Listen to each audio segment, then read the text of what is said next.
অবশেষে ঘোষণা করা হলো 2026 আইসিসি টি-20 বিশ্বকাপের বাংলাদেশ দল। অনেকটা বড় চমক রেখেই গঠন করা হয়েছে এবারের টাইগারদের টিম। বাদ পড়েছে সম্প্রতি অধিনায়কের আসন হারানো খেলোয়াড়, আবার ভালো ফর্মে থাকা কারো জায়গা হয়নি দল। আর তাই মূল প্রশ্ন থাকছে কে কার জায়গা পেল এবং কে বাদ পড়ল। বাংলাদেশ ক্রিকেট বোর্ড বিসিবি ঘোষণা করেছে তাদের 15 সদস্যের টি-20 বিশ্বকাপ দল। লিটন দাস অধিনায়ক, সাইফ হাসান সহ অধিনায়ক হিসেবে এই টুর্নামেন্টে নেতৃত্ব দেবেন।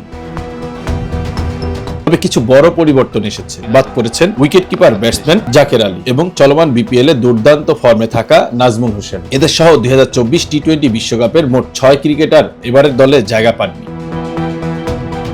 তবে ভালো খবর হলো 9 জন ক্রিকেটার আবারও দলটিতে জায়গা ধরে রেখেছে। এই তালিকায় আছেন লিটন দাস, তানজিদ হাসান, মুস্তাফিজুর রহমান, তাসকিন আহমেদ, শরীফুল ইসলাম, তানজিম হাসান, মেহেদী হাসান, রিশাদ হোসেন ও তাওহিদ হৃদয়।